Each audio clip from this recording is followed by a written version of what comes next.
আজকে যেটা আলোচ্য বিষয়, মেয়েরা কি সতী ব্রহ্মচারী হনুমানজির পূজা করতে পারেন, নাকি এর পেছনে রয়েছে এমন একটি সত্য যা অধিকাংশ মানুষই জানেন না। আজ আমরা জানবো শাস্ত্র কি বলছেন।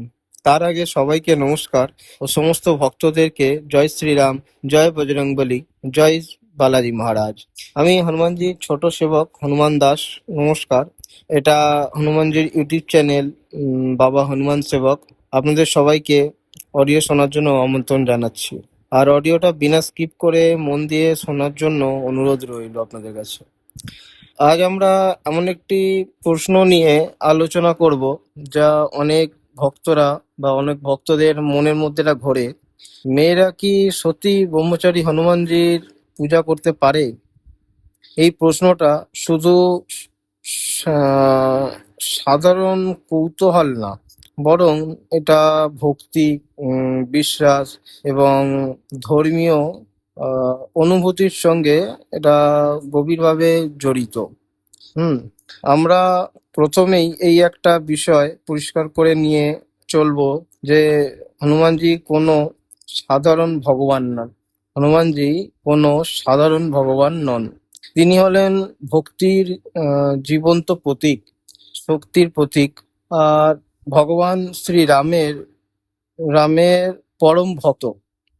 আচ্ছা, ভগবান হনুমানজি, যিনি নিজের সবকিছু ত্যাগ করে শ্রীরামের সেবায় নিজেকে সমর্পণ করেছেন, তাই ভগবান হনুমানজি কাছে ভক্তি সবচেয়ে কিন্তু বড় মূল্য। এটা আমাদের বুঝে নিতে হবে সবার আগে। হনুমানজির কাছে সব থেকে বড় মূল্য কি হচ্ছে ভক্তি।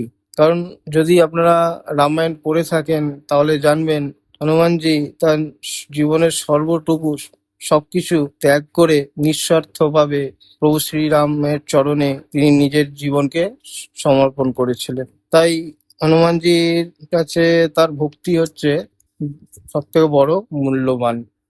এখন প্রশ্ন হচ্ছে, মেয়েরা কি হনুমানজির পূজা করতে পারবেন? কিন্তু শাস্ত্র শাস্ত্র ভক্তির মূল স্রোত। শাস্ত্র, আমরা যে শাস্ত্র পড়ি, সে জানি, শুনে থাকি, পড়ে থাকি যে শাস্ত্র কিন্তু ভক্তির মূল স্রোত। ভগবান কখনোই দেখেন না যে ভক্ত পুরুষ অথবা নারী। তাই দেখবেন আপনারা হনুমান চল্লিশা যারা পাঠ করেন তারা জানবেন যে হনুমান চল্লিশাতে একটু মন দিয়ে যদি যারা পাঠ করেন তারা দেখবেন এখানে গোস্বামী তুলসীদাসজি হনুমান চল্লিশার মধ্যে চোপাইয়ের মধ্যে কি বলছেন। जो यहाँ पढ़े হনুমান চালিসা হয়ে সিদ্ধি সাখী গৌরীশা। এই চোপাইটাতে বলা হচ্ছে জো ইহা পড়ে হনুমান চালিসা, মানে এখানে যে হনুমান চালিসা পড়ে, যে বা যারা এখানে হনুমান চল্লিশা পড়ে, অর্থাৎ সবাই, যে বা যারা মানে সবাই, নর নারী ছেলে মেয়ে যে যেমনই হোক না কেন, সেই সিদ্ধি লাভ করবে। তাহলে এটা আশা করি বোঝাতে পারলাম এই লাইনটার মধ্যে, এই চোপাইটার মধ্যে কি বলা হচ্ছে, কি বোঝানো হচ্ছে। আর একটা কথা, সত্যি কথা বলতে যদি বলি, হনুমানজি মেয়েদের পূজা, মায়েদের পূজা আগে গ্রহণ করেন, আশীর্বাদ আগে দেন এবং মনস্কামনা সব আগে মায়েদের মেয়েদের পূরণ করেন। এই কথা আপনাদের কিন্তু কেউ বলবেন আলাদা করে, আমি বললাম কেন, কারণটা আগে বলবো। কিন্তু তার আগে অনেকে হয়তো এখন বলবেন যে একটু আগেই তো বললেন যে ভগবান হনুমান কখনোই দেখেন না যে তার ভক্তরা নারী অথবা কি পুরুষ। একদমই ঠিক, দেখেন না। তার কাছে ভক্তিটাই মেন। তবুও কেন বলছি সেটার একটা কারণ আছে, আমি ব্যাখ্যা করব এর মধ্যে, এক্ষুনি শুনুন। আগে এখানে জানতে হবে যে হনুমানজি ভগবান প্রভু শ্রী রামের চন্দ্রের ভক্তি ও সেবার পাশাপাশি মা সীতার জন্য কিন্তু অনেক কিছু করেছিলেন। এটা তো আমাদের ভুললে চলবে না। তাই ছোট্ট করে মানে একটা যদি বলে রাখি আপনাদের, তাই যদি বুঝতে সুবিধা হবে আপনাদেরই।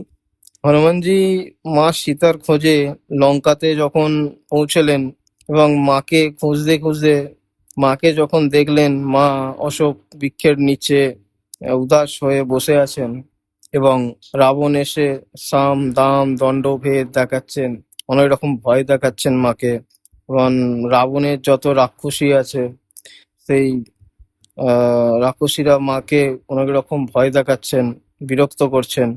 সেই সব দেখে হনুমানজি লঙ্কাকে দহন করে, সেই সব দেখে হনুমানজি নিজেকে আর দেখে ঠিক রাখতে পারলেন না। তাই হনুমানজি লঙ্কাকে দহন করে লঙ্কা কাণ্ড করে দিয়েছিলেন, শুধু মা সীতার জন্য। শুধু মা সীতার জন্য লঙ্কাকে পুরো জ্বালিয়ে রাখ করে দিয়েছিলেন। তো এইখানে এটা আপনাদের ছোট্ট করে এই কারণেই বোঝালাম, এই কারণ যে মা সীতাও তো একজন নারী। তাই হনুমানজি সমস্ত মেয়েদের বা নারীদের মধ্যে মা সীতাকেই দেখেন। তাই হনুমানজি সমস্ত মেয়ে বা মায়েদের মধ্যে মা সীতাকেই দেখেন। তার কাছে প্রত্যেক মেয়েই মা সীতা। তাই বললাম হনুমানজি মেয়েদের পূজা আগে নেন, আশীর্বাদ আগে দেন, মনস্কামনা পূরণ করেন। তাই তার মধ্যে এটা বা এই কথাটা আনার কোনো প্রয়োজনই নেই যে হনুমানজি তো ব্রহ্মচারী, কোনো অসুবিধাই নয় এটা। হনুমানজি ব্রহ্মচারী, এটাও তার জন্য এটা কোনো অসুবিধাই না। মেয়েরা মায়েরা খুব সহজেই হনুমানজির পূজা ঘরে বসে করতে পারেন। হ্যাঁ, একটা জিনিস করতে পারেন, মেয়েরা হনুমানজিকে বাবা অথবা ভাই দাদা রূপে মেনে পূজা করতে পারলে ভালো ফল পাওয়া যায়। তাহলে নিত্যদিন রাম নাম করুন, হনুমান চল্লিশা করুন, ধূপ দীপ করুন, আর মন দিয়ে বাবা ভক্তি করুন। আগামী দিনগুলো যাতে আপনাদের ভালো হয় সেই রকমের জন্য বাবা হনুমানজির কাছে আমি প্রার্থনা করব। আর সকলকে ধন্যবাদ এই পুরো অডিওটা এখান অবধি শোনার জন্য। আর অডিওটা যদি ভালো লেগে থাকে একটা লাইক করবেন এবং চ্যানেলটাকে সাবস্ক্রাইব করতে ভুলবেন না, যাতে এরকম হনুমানজি রিলেটেড ইনফরমেটিভ অডিও আরো আপনাদের সামনে আনতে পারি। আর আপনাদের যদি কোনো প্রশ্ন থেকে থাকে অডিওটা নিয়ে, তাহলে নিচে কমেন্ট করতে পারেন, কমেন্ট করে জিজ্ঞাসা করতে পারেন, তো আমি অবশ্যই রিপ্লাই করব। তো যাওয়ার আগে সবাইকে জয় শ্রীরাম, জয় বালাজি মহারাজ। ভালো থাকবেন, সুস্থ থাকবেন।